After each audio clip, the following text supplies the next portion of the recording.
ಇವರು ತಮ್ಮ 5ನೇ ವರ್ಷಕ್ಕೆ ಮೈಸೂರು ಸಂಸ್ಥಾನದ ಮಹಾರಾಜರಾದವರು. ಇವರು ಸ್ವಾಮಿ ವಿವೇಕಾನಂದರ ಚಿಕಾಗೋ ಪ್ರವಾಸವನ್ನ ಪ್ರಾಯೋಜಿಸಿದವರು. ಭಾಷೋಜ್ಜೀವಿನಿ ಶಾಲೆಯನ್ನ ಸ್ಥಾಪಿಸಿದವರು ಅವರೇ ಚಾಮರಾಜೇಂದ್ರ ಒಡೆಯರ್ ಅವರು.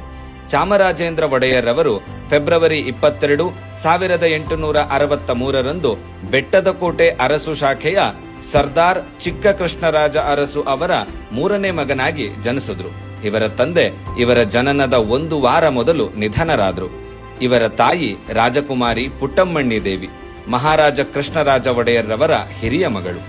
ಪುರುಷ ಉತ್ತರಾಧಿಕಾರಿಯ ವೈಫಲ್ಯದ ಕಾರಣ ಕೃಷ್ಣರಾಜ ಒಡೆಯರ್ ರವರು ಚಾಮರಾಜೇಂದ್ರನನ್ನು ದತ್ತು ತೆಗೆದುಕೊಳ್ಳಲು ನಿರ್ಧರಿಸಿದ್ರು. ಕೃಷ್ಣರಾಜ ಒಡೆಯರ್ ರವರ ನಿಧನದ ನಂತರ ಚಾಮರಾಜೇಂದ್ರ ಒಡೆಯರ್ ರವರು ಸೆಪ್ಟೆಂಬರ್ 23, 1868 ತಮ್ಮ 5ನೇ ವಯಸ್ಸಿನಲ್ಲಿ ಮೈಸೂರಿನ ರಾಜಭವನದಲ್ಲಿ ಸಿಂಹಾಸನವನ್ನ ಏರಿದ್ರು. ಅವರಿಗೆ 18 ವರ್ಷ ತುಂಬಿದ ನಂತರ 1881 ಚಾಮರಾಜೇಂದ್ರ ಒಡೆಯರ್ ರವರನ್ನು ಆಡಳಿತದ ಉಸ್ತುವಾರಿ ವಹಿಸಿಕೊಳ್ಳಲು ಬ್ರಿಟಿಷರು ಸಿದ್ಧಪಡಿಸಿದ್ರು ಮತ್ತು ಇವರಿಗೆ ಅಧಿಕೃತವಾಗಿ ಆಡಳಿತದ ಜವಾಬ್ದಾರಿಯನ್ನ ವಹಿಸಿದ್ರು.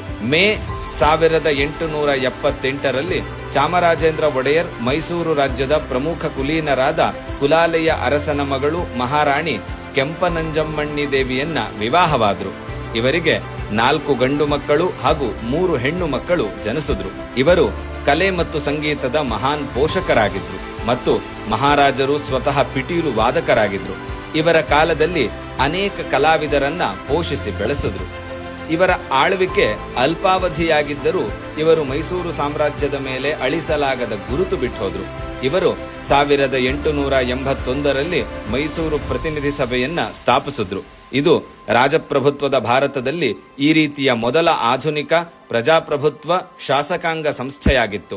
1893 ಸ್ವಾಮಿ ವಿವೇಕಾನಂದರ ಚಿಕಾಗೋ ಪ್ರಯಾಣವನ್ನ ಪ್ರಾಯೋಜಿಸಿದ್ರು.